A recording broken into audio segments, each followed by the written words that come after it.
Hey guys, Ben Taylor with Raw Motivations here. Just want to come back for an episode, I guess part 2 really. Haven't done a part 2 before. Part 2 on narcissists, psychopaths, toxic people, and grooming their victims.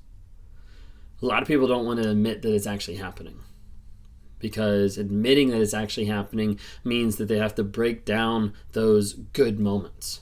It means they have to break down the thoughts and the feelings that they experience with the narcissist, with the psychopath, with the toxic person, that they're like, but it felt so real. It felt so perfect. And that's one of the hard realities that people have to face a lot of times, is it felt that way on purpose. And you're not a stupid person, you're not a bad person for thinking that. It was manufactured that way. It was set up that way. The book I've been reading for the book of the month is called Psychopath Free. Okay? There you go. Psychopath Free. Recovering from emotionally abusive relationships with narcissists, sociopaths, and toxic people. I've heard it's a good book. I haven't got all the way through it. Literally got to chapter 2. Had to stop. Had to record some because it's so powerful. It's so impactful. And it's so convicting. Because I'm like reading through it and I'm like, wait a second. Like, I've done this. Like, I've interacted with people in this way. So anyways, I'm going to talk about grooming. Okay, so we've already talked about the first 2 things. If you haven't seen it yet, I've already done one video about this, about the narcissists grooming their victims. And in that video, we touched on 2 things. And one of them was we have so much in common. So how the narcissist like interacts and becomes identical match to you sometimes. And then the second one was we have the same hopes and dreams, was the concept of like future faking and aligning themselves with what you want in the future when it's just fake. It's not what they want. It's not what they actually desire, but it's just them putting on a facade to be able to lock you in. So today we're going to look at another one about narcissistic grooming. So the chapter that we're looking at is the manufactured soulmate, of that feeling, that closeness that's not real. It's just manufactured. And what we're looking at on this chapter is personalized grooming. All right, so the third one that we have here is the idea of we share the same insecurities. So I'm going to quote from the book and then we'll talk about it, okay? The psychopath will never actually mention your vulnerabilities, but they can sniff them out in a second. They will mirror your insecurities to drive up your empathy, so that you attempt to heal their problems with the same care you might hope to receive yourself. An empathetic person, you're more naturally drawn to offer comfort to people who are hurting or vulnerable. This inclination to comfort increases when you also recognize someone else's insecurities as your own. You see someone feeling inferior, and you believe you know how to make them feel better. The psychopath seems to genuinely adore all your efforts. They compare you to their exes, idealizing you above everyone else. They praise your caring nature, which makes you want to do more for them. You feel that all of your efforts are appreciated, and you want to do even more to prove how much you care. You see their insecurities and perceive them as genuine, open, vulnerable, and sympathetic. Someone you want to help. Psychopaths see insecurities in a very different way, as a tool for manipulation and control. It's very accurate. It's very true. Is a narcissist, psychopath, toxic person sees those vulnerabilities that you have, sees those insecurities as a way in, as a chink in your armor, as a way to be able to infiltrate your mind, your thoughts, your perception. It ends up being a way that they can step inside what's actually going on and control you, identify you, be able to figure out what makes you tick, what makes you happy, what makes you sad, and then know which levers they can press, which levers they can pull to get to the point that they manipulate your feelings, your emotions. So when you're getting with someone that might be narcissistic or abusive or psychopath, and you start seeing the same things mirrored back at you, it could be a red flag. But also when you start seeing the same insecurities. So it talks about insecurities and it talks about vulnerabilities. Sometimes you'll see in a narcissistic relationship where they bring up past trauma, past their insecurities that match your own or that are very similar. Oftentimes when they bring up past trauma or they bring up these big emotional or really hard events, it's not to just connect with you, it's to have you create sympathy. And when you create sympathy for them, like the book says, you get to the place of where you want to help them, where you want to fix them. There's sometimes that people go into narcissistic relationships, toxic relationships, and they go into a Build-A-Man or a Build-A-Woman. And they're literally going in being like, I know this person has hurt, I know this person struggles, but I'm going to go in and I'm going to fix them. When you go in with an attitude of being able to fix someone, especially when you're dealing with a narcissist or a toxic person, they're like, great. Someone I can manipulate and control to be the best supply ever, because they're going to keep trying to work to fix me. I don't need fixing. I don't need therapy. I don't need all this kind of stuff. This is what the narcissist is thinking. Like, I don't need this. But it's going to be awesome because this person is going to spend all their time working to try to fix me, which is just giving me supply, validation. It's just giving me someone that's going to come up and adore and try to help and try to love and try to excuse away all my bad characteristics and love the rest out of me.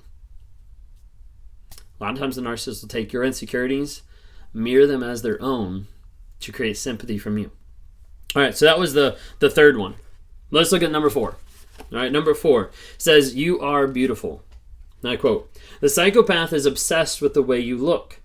You'll never meet another human who comments so frequently on your clothes, your hair, your skin, your pictures, or whatever other superficial quality they choose to focus on that day. At first, these words feel like compliments. They can't believe how beautiful you are. They don't even feel worthy of being your partner. They say they walk around the park and can't find a person more attractive than you. How that is a compliment, I'm not quite sure. Going along with the idea of insecurities, you begin to return all of this flattery. You want to make sure that they feel adequate, that they understand how attractive you think they are. And that's what they're aiming for. By showering you with compliments, they know that they can expect the adoration to rebound shortly. Suddenly, they become very comfortable with sharing photos of themselves with you. Your relationship becomes an unending exchange of praise and approval. You begin to place your self-esteem in their words because they are so reliably positive. You can actually feel yourself glowing. Your body goes through changes as your confidence rises with their every word. You spend more and more time improving your appearance to keep them impressed. Now, I'm not saying that if you're with someone and they're calling you beautiful that that's a bad thing. And I'm not saying that's a red flag. But the idea here is the aspect of like love bombing and like the narcissistic phrase. And that's the idea of going on and praising and giving a lot of love and validation to try to pump someone up for the sole purpose and the sole reason to be able to manipulate them. Remember, we're talking about grooming, and we're talking about the idea that they're going to focus on everything. Sometimes they'll focus so much on the external, on how you look, on your body, on how you wear your hair, how you dress, all this different type of stuff. They'll focus on the external because it's easier to take that external stuff and start to put slight things under that. Like you're gonna wear that today? Like you think that looks good on you? Like, is that really what you want to wear? Or they'll start complimenting other people. Like, oh, that person looks like really awesome. Like, wow, like look at the muscles on that person. Like, wow, she's pretty. Like all these different types of things, they like set you up and then slowly tear you down. And as they go through the love bombing phase, they pump you up. They make you feel like you're the most wonderful, beautiful person in the world.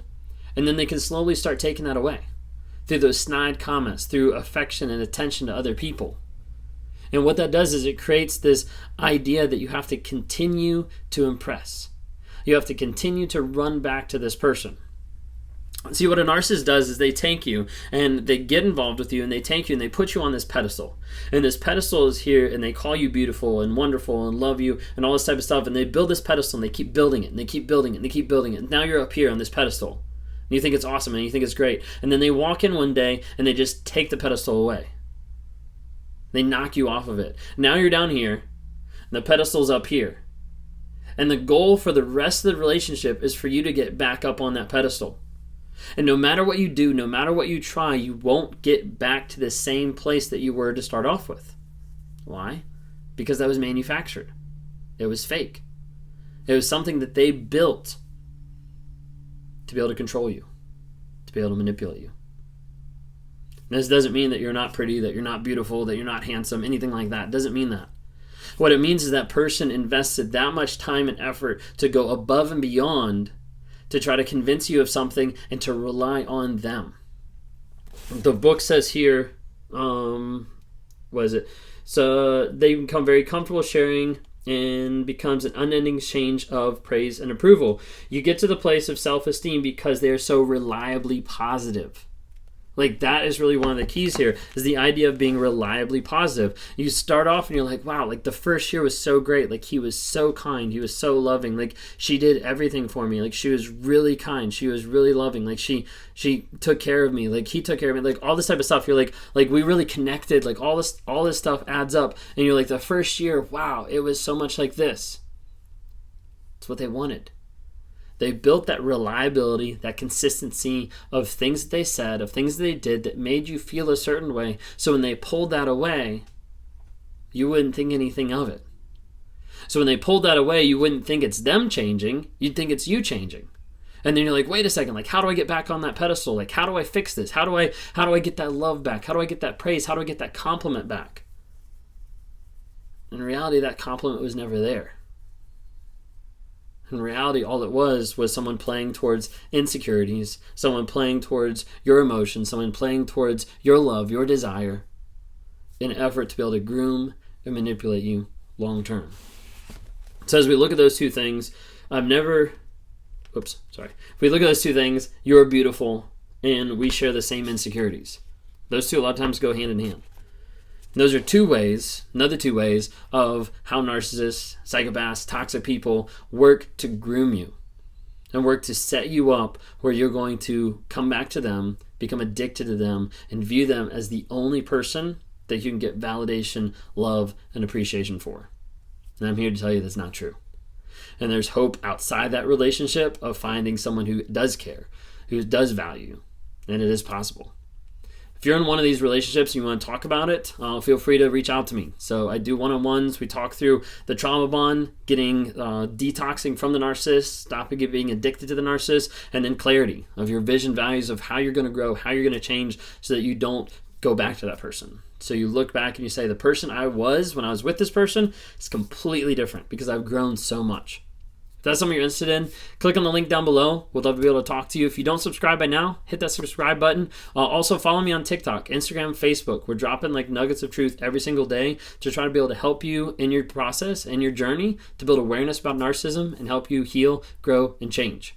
If you guys haven't checked out by now, there's the NARC app. So go on to Apple or Google Play and you can download the NARC app, NARC, Narcissistic Abuse Recovery Community. There's people on there that are working on learning about narcissism and interacting with like-minded people who are survivors, who are people that are in these relationships trying to get out, trying to get encouragement, and trying to find growth and change every single day. Anyways, thank you guys so much. Talk later.